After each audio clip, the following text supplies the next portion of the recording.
The vast majority of women in America give birth without incident. However, each year more than 50,000 women are severely injured, and there are times when these serious injuries lead to death. Today, the U.S. is the most dangerous place in the developed world to give birth. With me now is personal injury lawyer Paul DeMore with more on what happens when deliveries go terribly wrong. Thank you for joining us. Thanks for having me. I mean, this topic, it weighs heavy on my heart as a mother, and thinking about my other friends who are mothers or expecting children. This happens more than we would like. Yeah, the reason I wanted to talk about this is the USA Today recently did an article, and we have it on our website, about how the United States has actually become the most dangerous place in the developed world to give birth. And I found that to be shocking. When you compare the U.S. to other developed countries, their injury rate per 100,000 births to the mothers is actually going down, where the United States is going up. It made no sense to me. Did you find sense in it? Because I'm wondering why we're seeing these trends. Well, there's a lot of different explanations that you can find in the article, things about doctors talking about how the healthcare providers aren't following standard protocols in the United States hospitals.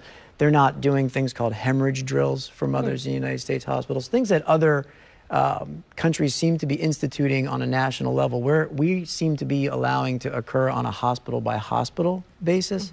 I can say this, that the state of California is actually doing it on a statewide level, and they're actually trending down with regard to injuries to their maternal births. So it can change from state to state. Absolutely. But what struck me the most about the article was the amount of inexperience that the providers have with what's called postpartum hemorrhage. That's a bleeding situation, an uncontrollable bleeding situation for the mothers, and the variable nature with how they measure blood loss for the mothers, and the inexperience that expectant mothers have with knowing their own bodies, knowing their own blood pressure, knowing what to watch out for. Right. As I've said on this show before, the way to avoid bad outcomes in medicine rests with the patient. Yes, you have to be your own advocate. Always have to be your own advocate. You know yourself better than anyone else. You're watching out for yourself better than anyone else.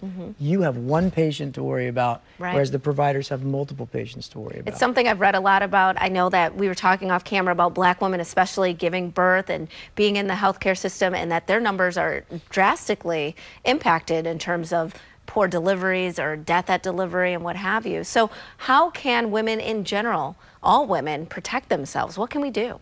Well, we have a graphic that I think we're going to put up with just a few tips about what women can do. One is, you want to ask where you're going to deliver your baby. Find out, how do they measure blood loss? There's different ways to measure blood loss. And I can tell you from experience, most ways the hospitals do it is they eyeball it and estimate. That's not the best way. Yeah. The best way is to collect any blood, postpartum hemorrhage, and weigh the pads that it's collected in. That will give a more accurate reading of how much blood's being lost. Know your blood pressure parameters and make sure that your blood pressure is being taken correctly. On the website, we have a graphic that'll show you how to correctly take blood pressure for a pregnant woman. She should be sitting up. There's certain things that the healthcare providers can do to ensure that a blood pressure reading is accurate. It should always be taken twice. Never rely on the first one. And there's a condition called preeclampsia. Preeclampsia is a very serious blood pressure condition in which blood pressure can rise in the mother uncontrollably. It can cause brain hemorrhage, it can cause seizures, it can cause stroke, it can cause death. If your blood pressure goes over 160, you need to know what's going on. You need to get help. And it's not always going to be the healthcare providers that are going to realize this is going on. You need to know the signs and symptoms. If you have uncontrollable headaches, blurry vision, and you're pregnant, you need help. It's something, you know, at that one actually does hit close to home. I didn't quite have preeclampsia, but I did have pregnancy-induced hypertension in the last couple weeks.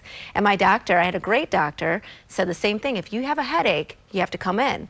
I had a headache, I went to sleep, I woke up, had a worse headache, came in, and then delivered. They had to induce. So you're right, this is something, flawless pregnancy, and then at the very end, it can come right up, so you have to pay attention. And yeah, and again, you were your own best advocate probably, and you ensured that you got the outcome that you wanted.